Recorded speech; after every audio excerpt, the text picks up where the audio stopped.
Today, I'm joined by Henry Campbell-Jones, Managing Director of Hornblower Business Brokers, who's been helping business owners sell their businesses for nearly 2 decades.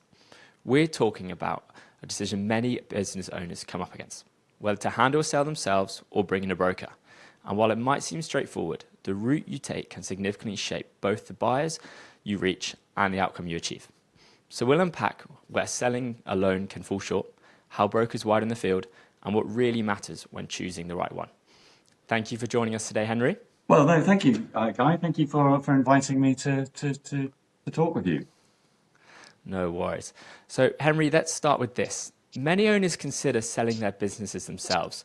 Where does this approach typically fall short?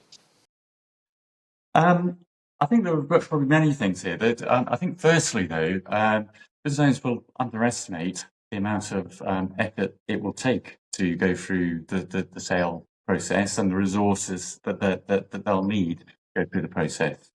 Anything from starting with the production of the information package, in broker terms, we call it the information memorandum, knowing what to put into the memorandum, knowing what buyers need to know, and keeping back certain information for different parts in the process.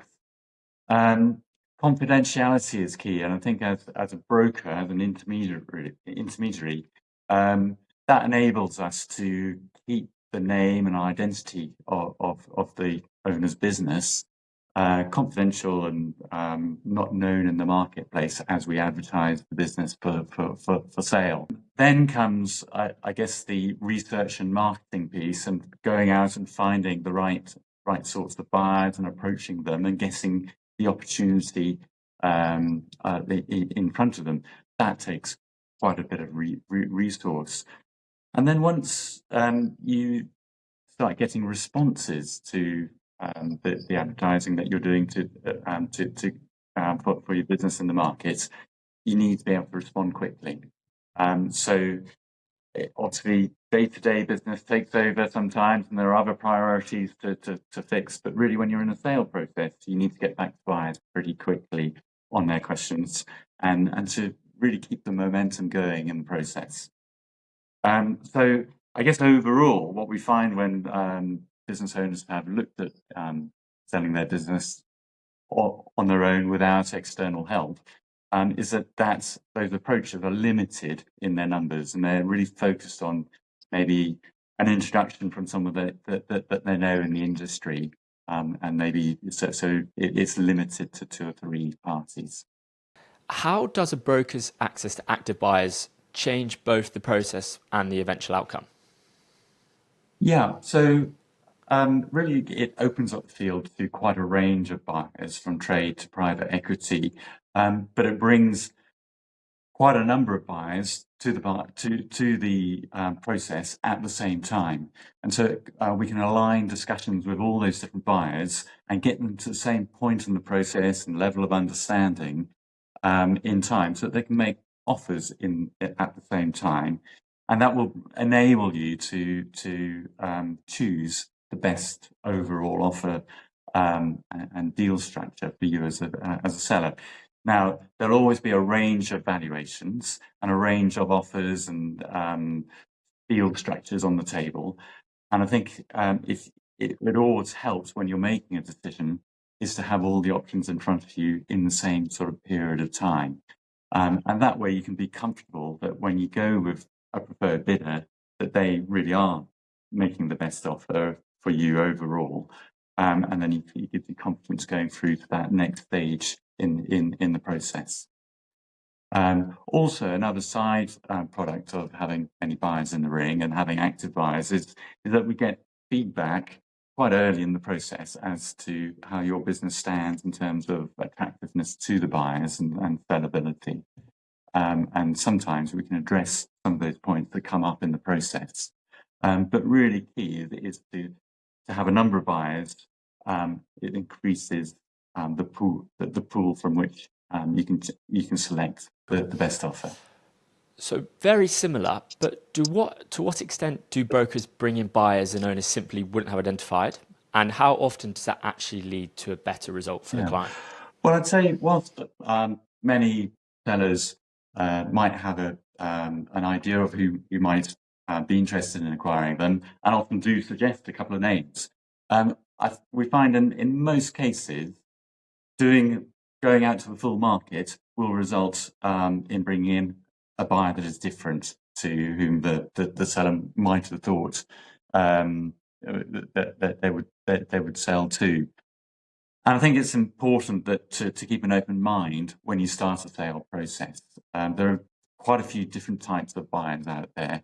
There's the trade buyers who might be in a similar trade and activity to your business. Or there's competitors, suppliers that you might think might have an interest. But often it's those strategic buyers that that have a strategic interest to grow through acquisition of maybe similar activity in a different location, or to expand their product and or service offering by acquiring a new company. So those trade buyers are often very good buyers for your company.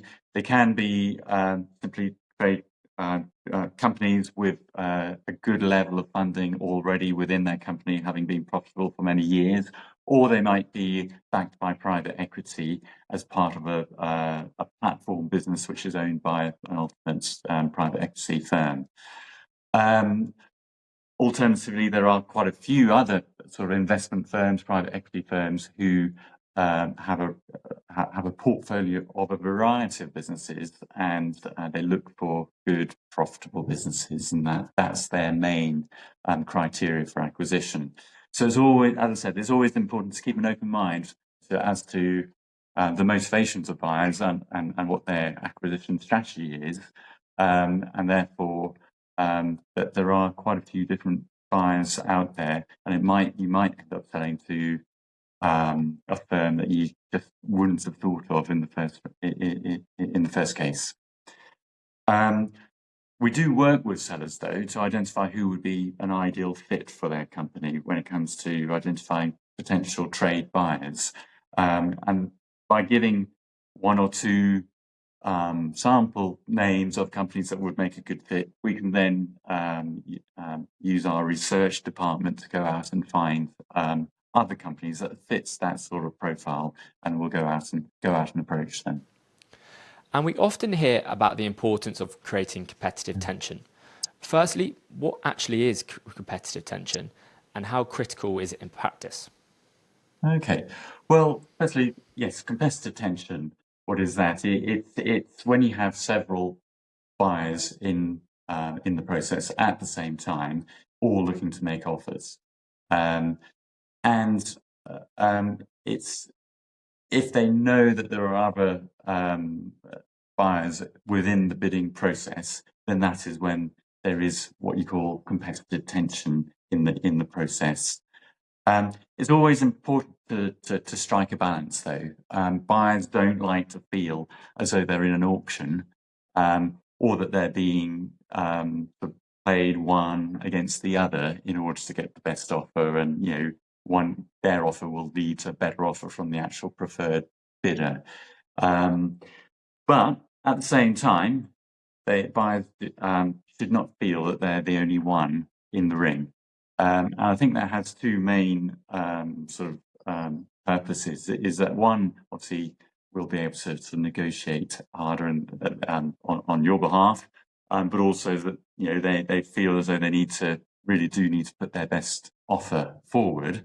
But also, if they know that there are other bidders in the ring, then it gives them confidence that there are other buyers interested in this business, and that it is an attractive acquisition to be making. The number of buyers does actually depend on the sector. So when we have an IT managed services business on the market, that will attract a large number of potential buyers. Typically, we get about 100 to 200 inquiries for such businesses. But it's part of our job, obviously, to filter out who are the best buyers before we get to speaking to all of them, so that that competitive tension ring is reduced to between sort of 5 to 10, possibly 5 to 10 active players, and then we'll quickly get down to who are the front runners in that process. And finally, when selecting a broker, Henry, what do owners most often get wrong, and what should they really be focusing on instead? Yeah, okay. Well, no, that's an interesting question because a lot is made of valuation. And when business owners look to select a broker, they'll look at what sort of value, ask of a broker what sort of value they think they could achieve in the marketplace. Now, that's an important question to be asking so that you can make sure that what you would like to achieve for your business is in line with what the market is likely to say.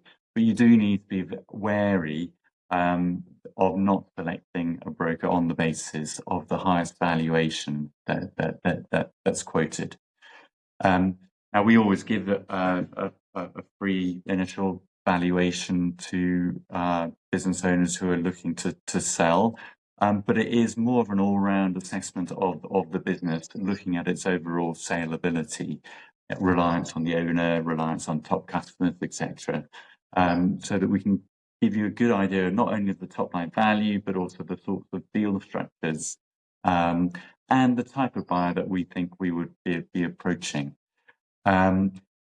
So when we go to the market, we always look to seek offers from buyers. We don't put a price tag on the business as we market it for sale. And that's for the pure reason that it is the market that will set the value and deal structure for your business. So what's really important then is to get the marketing of your business right. And I think when selecting a broker, you've got to look at what their experience is within the sector, what are the recent deals that the broker has done, and what level of experience does the deal leader that's going to be managing your sale have as in M&A and general deal making. So what I really recommend is sort of meeting with that deal leader and making sure that you are comfortable working with them. It's quite an involved process selling a business, so you do need to make sure that you're comfortable working with your deal leading consultant. At Hornblower, just to say, we really prioritize that, making sure that we have an experienced consultant managing the sale right from the start in the initial conversations that we'll have with you through to negotiating and agreeing heads of terms and managing the transaction through due diligence and drawing up contracts. Amazing. Well, thank you very much for your time today, Henry. Your insight was very interesting and useful. And if anyone would like some more information, please do not hesitate to reach out.